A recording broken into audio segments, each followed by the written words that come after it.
Hello everyone, Burb here. Libra Cup registration has begun, which means for me it's time to start looking forward to and building towards the next champions meeting, the Scorpio Cup, also known as CM19. The purpose of this video is to go and give a broad overview and to get you started with parent building along with ace building for this particular champions meeting cycle. We'll be going over a few things in this video. First of all, I will be going over a track overview to show you the ins and outs of the Kyoto 2200 meter race course. After that, I'll be going and giving my personal suggestions for stat requirements along with some justifications. We will be going over parent inherits to get you started with parent building, some deck building suggestions in the deck structures that I think will work this particular CM cycle, and then finally we will be going over some new stuff that is releasing in the upcoming weeks that may go and change the meta more or less. Finally, I'll be giving my personal observations, at least theoretically, what should be happening over time as the CM cycle goes on, along with initial observations I found in my original tests on this particular race track. So with that out of the way, this is the overview guide. There will be specific role guides that go directly into the skills, cards, and characters for the various different roles. We go very deeply into those skills in those particular videos. So over the next coming days, do look forward to those. This is meant to be more of a broad overview to get you started. Okay, so with that, let's begin and talk about Champions Meeting 19. To start, this is the Queen Elizabeth II Cup. We are on the Kyoto 2200 meter racetrack, which means this is a medium course in the conditions of firm, fall, and sunny, which means our greens this time are right-handed, fall runner, sunny days, Kyoto racecourse, non-standard distance, and firm conditions. For the track itself, the best way I can describe it, it's a pretty uneventful early race, a pretty uneventful late race, and pretty much everything of note is in that mid race. If you look here, most of the stuff is clustered around this spurt, which leads to quite some pretty fun complications, to be honest. To note that this is a speed threshold track, which doesn't mean anything because if you're not hitting 901 speed, you are not winning the race anyways. But do note that pretty much everyone gets a bonus speed boost. The early race is completely flat. In fact, the entire position keep is flat. This first corner is very far along the start of the race, which means any remnants of kidnapping probably aren't going to exist, so that lowers the chaos a little bit. There are two corners in the position keep, with one corner in the, I would say, speed carryover zone, as well as the final corner being in the late race and generally useful. So corners basically are a 50% chance of being mid-race, a 25% chance of being mid-race with a chance of speed carryover, and a 25% chance of being late race with nearly no dead zone. The straights are going to be basically in the mid-race. First of all, the position keep does end on a straight. We call this home free here, which means that if you proc a velo skill at this right time, there's no chance of PDM because you are active you have a velo skill active for the rest of the position keep where it does end on this straight. It has a 33% chance of being early race, a 33 of being mid race, and of course the rest 33 can also be a late race velocity skill. So corners and straights basically are completely safe this time with nearly no dead zone.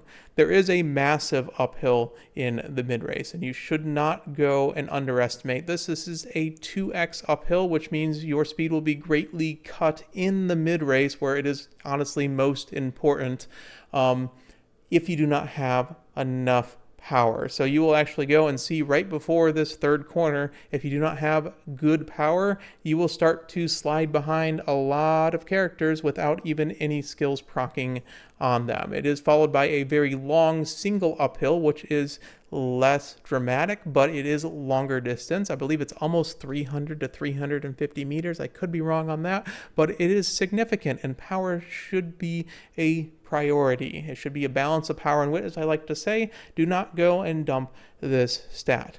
As for the final corner is too early to speed carry over for triggers on stuff like Christmas Ogurin. However, there is a Thanos snap this time for Christmas Ogurin in the 777 mark, along with the downhill for After School Stroll.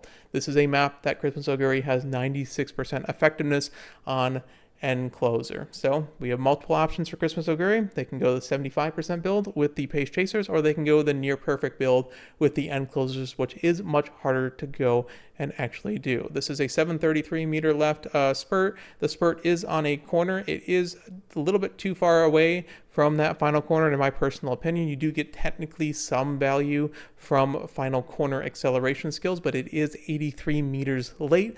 And so mostly your velocity skills, when you actually go and hit your accelerations, which are positions in which you're winning, should be generally safe, even if they near instant proc. Okay, so velocity skills, final corners, perfectly fine. Acceleration skills, a little bit suspicious in my opinion.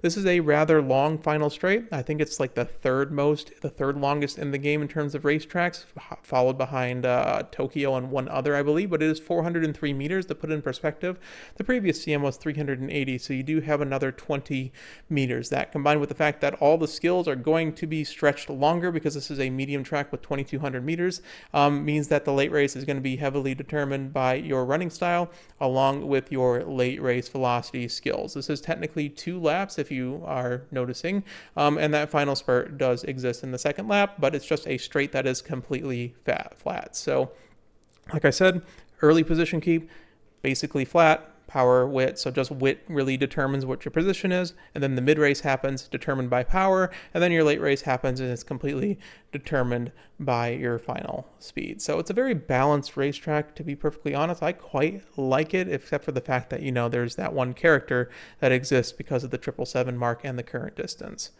For stat requirements, the stamina, you can take a base of stamina. I like to show my work when this one, a 2200 meter racetrack with 3000 skill points worth of velocity and acceleration skills, generally takes about 1500 combined stam and guts, around 900 stam and 600 guts. If you want to check it, you can go and check the inner track of Nagata because it's completely flat. It's a good way of showing that. That is where we are at our baseline. This Kyoto racetrack does have about 150 meters worth of downhill, but the thing is it's completely split in between the spurt itself. So what we say on like Hanshin tracks is that if there's a significant downhill in the late race, it's called a spurt track because we need to be able to spurt, and if we spurt, we survive. If it's in the mid race, like on Tokyo, for example, we call that a survival track because normally we will spurt and then we will go and die off. This is really weird because it's kind of in the middle. Both the spurt and the survival are pretty much equal, so you just generally have to have, like, you kind of have to pretend it's like a flat track with just a slightly lower stamina requirement than normal.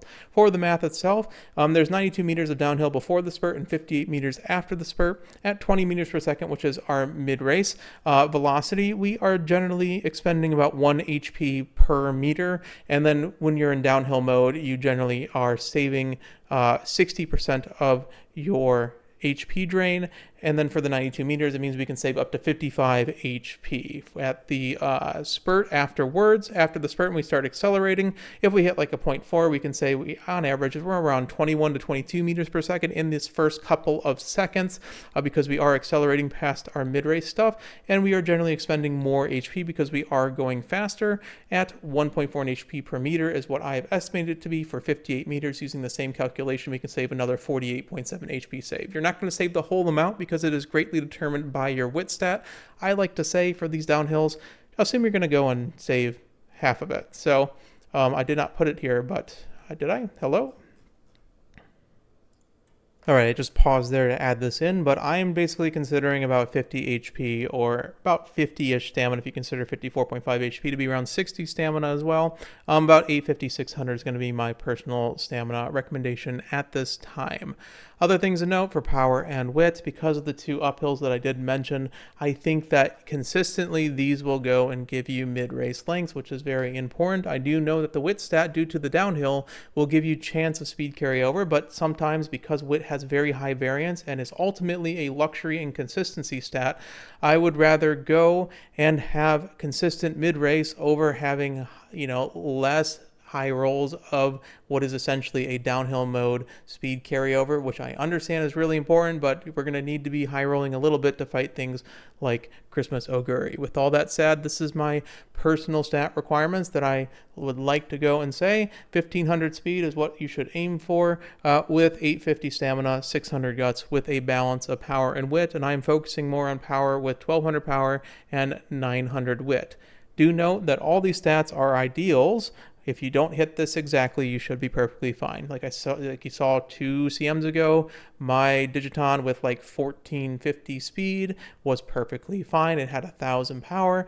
It will be okay. So if you don't hit exactly these, you may have more wit and less power. That's fine too. This is what I personally am going and aim to. You may find that the power is going to be very difficult to achieve this much. If you can get somewhere between 1050 and 1100, you should be fine as well. Do note too that because this is a murmur track, as it is medium, there will be a lot of people trying to do stam debuffs. I don't believe stam debuffs are good. Do note that they are basically removing 85 stamina, and if they hit you with the full debuff sleep, which does include a all-seeing eyes, it is minus 200 stamina. The way I think that you should go about arbitraging for this, if you do decide to do so, is just going and getting a gold recovery or trying to overstam to around 900 to 925 for the backliners, and of course a little bit higher for the front runners.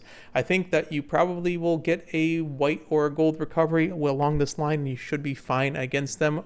We always overestimate what these stamina debuffers can actually do, and people actually start moving over towards the speed debuffers as time goes on. Do note that if you are a front runner, Spot Struggle does basically steal from you 75 stamina. That's the same thing for Rushed. I would not go and try to arbitrage getting Rushed and Spot Struggle, just accept you're going to die for that. And the Pace Chaser HP coefficient does remove about 50 stamina as well. So you frontliners basically want an additional 50 stamina, or more likely you're probably getting a gold recovery for that 150 stamina, getting around 750. I would say that's pretty reasonable to get with these requirements.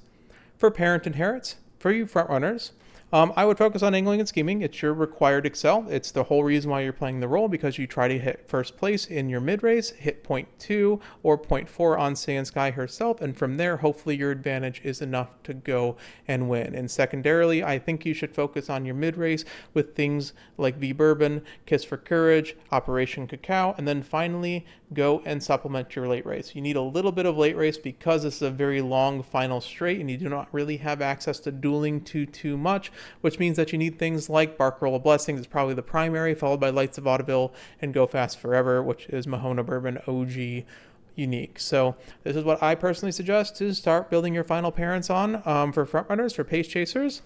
You have many options, and I think basically your late race inherit is going to be your primary parent. Usually it will be an Oguri Cap with Triumphant Pulse, because she has very high affinity, because she is able to run the dirt races and all the distances as well. But things like Special Week Unique, Lights of Vaudeville is becoming incredibly powerful for pace chasers just because of how consistent it seems to be, along with it proccing at the 300 meter mark, which means on these longer tracks it gets pretty much full value, along with other options. Like I said, Shooting Star is good as well. For secondary uniques, the only things with B-Wall unique like Win QED as well as Shadow Break is that technically, if it instantly procs, you do lose the tiniest bits, but the more excel that you actually hit, in which you're relying on stuff like Head-On Straight Descent, Nimble Navigator, and doing the shotgun approach, you usually are perfectly fine, and you will be at max speed by them. But these generally have a slight downside besides the other ones, but they are perfectly fine as well. Finally, you can go for Lucky Pace with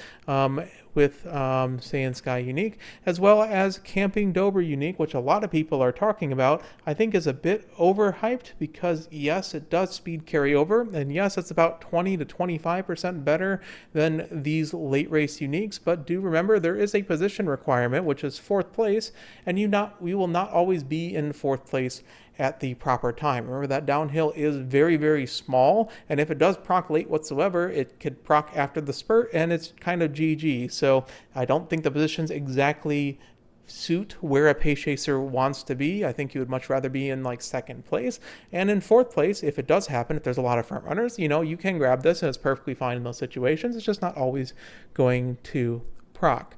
For late starters and end closers, your primaries will be in Moving Past and Beyond and Let's Pump Some Iron, primarily Measure Dober unique, and then you are leaning on things such as On Your Left and other gambling-based accelerations. End closers generally would just do Pump Iron, Moving Past and Beyond, and go from there using their late race velocity skills. You will supplement this late race using pretty much your choice of whatever late race unique that you have available to. Do note that Triumphant Pulse probably is the best one, and due to the due to her high affinity along with Inari 1s.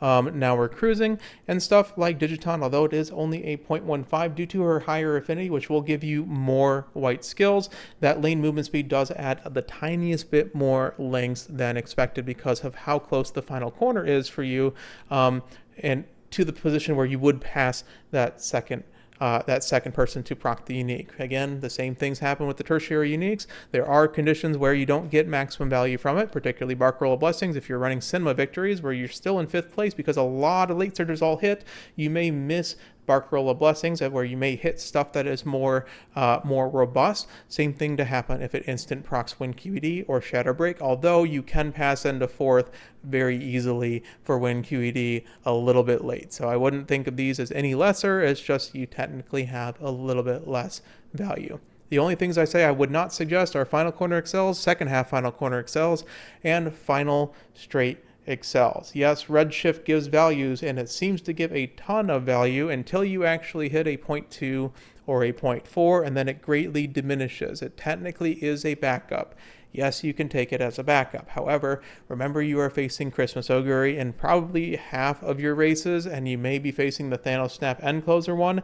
If you are not hitting Perfect Proc Excel or near Perfect Proc Excel, you're probably not winning in those particular situations. So perhaps maybe if you're a front runner, you go and supplement this for the additional 0.8 lengths. Just do note that things like Operation Cacao are basically a full length when you inherit them as well. So you're not necessarily getting as much, and one is mid-race and one's late race, so it's kind of 50-50 on what you want. So I think at best, when you're hitting your 0.2, when you're in situations where you're hitting angling and scheming, I think that Red Mar unique is just not necessary. After that, second half final corners or even later, final straight excels are not going to work as well. For deck building, I'm going to grab a drink real quick. Perhaps not the most popular take. I think the 212 Light Hello build is going to be the primary build for most people. Unless your Uma is basically a 20% speed and 10% power growth, or you have ridiculously good cards, I think you should just be running a stamina card. It makes things a lot easier. There's a lot of benefits to it, like I said in the stat building stuff. If you have additional stamina, your duels will be actually a little bit longer. It's not enough to make it a stat you should pump, but it's still nice, and it just gives you some additional value. And yes, you may have 1400 or 1450 speed, but it's better than missing your stam requirements, because honestly, the 3-2 Light Hello build is actually quite inconsistent for most builds, unless you have a ridiculous amount of stamina sparks. We're talking in the realms of like 120 plus stamina sparks. So unless you're planning something like Christmas Ogurin, which has built-in recoveries, I think you might actually get value using your skill points for more velocity skills, lowering down on the recoveries for perhaps just Super Creek's gold recovery and Swinging Maestro, or just a white recovery or two, and focusing more on getting your other stats up using the cards that you have available to you, in which you probably have a good stamina card somewhere on your account. So you can run this pretty much with any sparks and just kind of adjust your gameplay and play based on what your parents are going to give you, whereas the 3-2 Light Hello deck is pretty much locked to parents that have exactly stamina sparks. The 3-1-1 Light Hello is also an option for those characters that either have whip bonus, or for those players who need to just get to a level where you can hit your speed and hit your stamina. Like I said, wit is a luxury stat. It's really important, but it's less important than hitting your speed and hitting your stamina. So you have this option to go to single wit. Try to make it the most powerful wit output card that you have available to you. So we're talking things like CB and Fine Motion over things that are a little bit weaker for the skills. So solo wit is a very volatile deck, but if you have enough runs in it and you are more new, you generally will run this 3-1-1 Hello deck just to go and put yourself to have a chance at winning this CM. This does require some level of wit sparks as well. Overall, this is more of a stats-based CM than a skill-based CM. A singular gold skill, even if it's Excel skills are fine, but a singular velocity gold skill is worth much less than running the best stat output cards that you have available to you, which this is not an exhaustive list, but these are some that have a very high speed and wit output. Run the ones that are at high LB for you. A high LB SSR card is generally worth more than, a one of the SR cards that's going to give you a couple good hints. Use your parents to go and supplement your skills and your skill points by saturating them with various different white skills. Okay, so that's my general suggestions I've been doing for Grand Live, and it's been working very well for me. For some new releases, do note a couple of banners that are coming up. For frontrunners in particular, I think this is primarily a frontrunner banner, and secondarily someone trying to finish off a fine motion. You will get a little bit of a power boost right now because the new banner is released. Fine Motion's actual effectiveness, in my opinion, is a little bit shorter than normal, so you must really want at least a copy of Marzensky. So I think this is primarily frontrunners or for people who have looking for their first speed or wit card. But do note that Measure Romano is coming out in probably about 2.5 months, so that's probably going to be the better wit card of the two. After that, on September 9th-ish, Oguri Wit and Muteki Guts are being released. This is a Pace Chaser banner, particularly for Solid Strike, which is a hybrid secondary acceleration. It kind of just adds another option to your shotgun approach of accelerations. Oguri Wit has a surprisingly number of great hints for Pace Chaser as well. This is most likely a borrow possibility or a luxury. Only real people who should pull on it are, of course, people with high spenders or who are really looking for their first wit and know 100% they are playing Pace Chaser. We'll talk about those banners more when they get closer. Muteki Guts does give you killer tunes. It's an alternative to El Condor Pasa Power, but do note that the Guts taps gives you speed and power and not stamina, and stamina is very difficult to grab this CM, so it's not going to be the most relevant card in the world. After that, I think the banner that's more applicable to more people in the CB and Creek banner releases on roughly 9/18, so they will have a week at that point to have an upgraded deck by pulling a spark on this one. Most likely CB is usable at 1LB. It works as a serviceable wit card. That's very good, to be perfectly honest, for a 1LB SSR, and Super Creek is just good. She will be relevant for a very long time.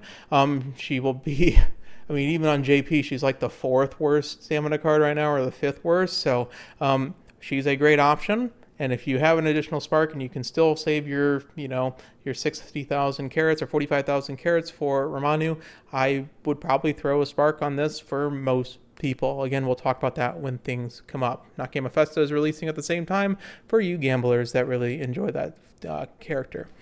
The actual CM's estimated to happen on September 19th to September 26th. If things are going the same way they've been doing, expect this to be a week earlier because they've been pulling all the Champions meeting forward. But as of right now, we do have about 3.5 weeks to go and complete the CM.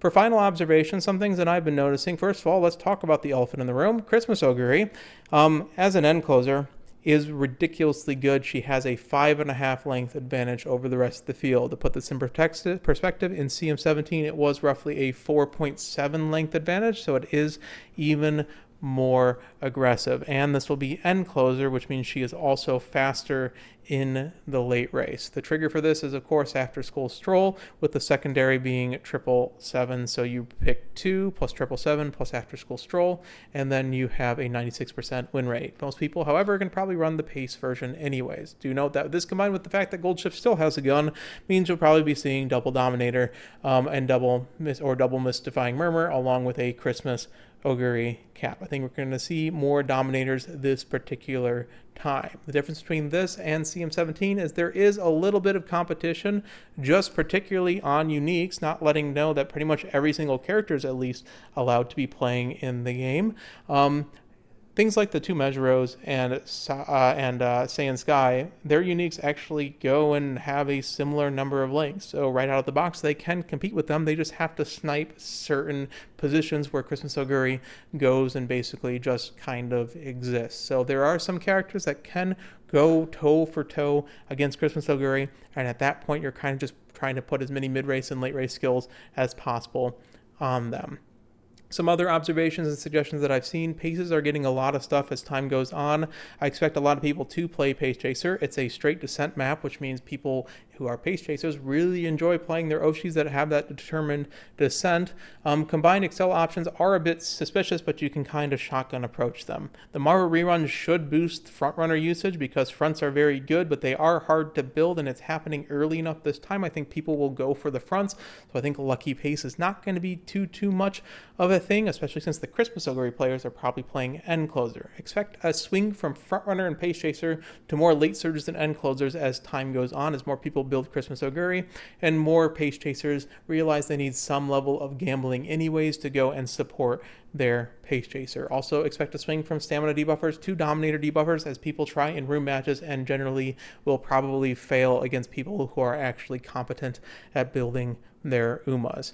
Finally, even though End Christmas Ogurin is incredibly tough to beat, do note it's incredibly hard to build, it's very easy to mess up, and she has End Aptitude D, which means most times it's going to be very difficult to her to actually go and hit her Distance Aptitude S, meaning a lot of people are probably just going to play the Pace Chaser variant, which is basically at the level that it was in CM17. And like I said, there is a ton more competition against Christmas Ogurin this time than there was back in CM17 on that dirt racetrack. This typical offenders from the dirt track still work, but again, you have the mejiros without having to boost aptitude this time, which means most times they're going to have that Distance S over basically midly built Christmas Ogurins. That was it. Hope you enjoyed the overview video. Like I said, this is just kind of to get you started. There's going to be various different role guides over the next couple of weeks. I know this has kind of been a bit all over the place this time. Had a long day of work, to be honest, but we are here, and I don't know what order I do these in. Normally I do like pace chasers and late surgers first, but who knows, because pace chasers are releasing a ton of stuff and I may just want to go and wait for the schedule. I'll try to get these out in the next couple of days, do not worry. We will go into the skills cards and characters in particular in those videos, so do look forward to them. All that's left is to go and fix my graphic and thank all the members. Memberships and supports are appreciated. They are never required. I try not to go and gatekeep content. I'm just here to help. But for those who have gone and helped me out a bit, that does go and support the channel a lot. So those in the board tier I do shout out in the end of the overview videos, and I've been doing them in each of the role guides as well. So thank you in particular to everyone for watching, but also Kickers the IRL, Immobility, Mr. Merritt, Crest of Gautier, Lucifel, Peter Van San, Oscar Van Bruce, Misha Sage, CD Ogren, Sorcerer, Elise Bright, Etep Pete, Astrosarian, Scrapax, It's Bella Nox, Curalicious, Brandy Boffin, Tony Lim, Dialectical, Sleepy Bat, Pavi, Oguri Cat Pizza Burger, Jeffrey Ismus the Goat, PH Bant C, Giras, Ariantes, NZ, Summers Moon, Sypha CM, Frisk, Farisley Bill Bear, Dev Null, Ramiro Ray, Error Hentai, Viet Coon, Arfenis, Just Some Major, Hungry Llama, Ghost Muffins, Bicelia, Led Doe, Dalagante, Firite Sun, The Real Meisho Doto Des, Unicat, Miyono-san Black, Caesarville, Duke of Taco, Eva Delta, Tokai, Teo Monarch, Lucifers, Galwin, and Linoki. Thank you all for watching. Thank you to the members for supporting this channel as always. Take care, everyone. Good luck, and burb out.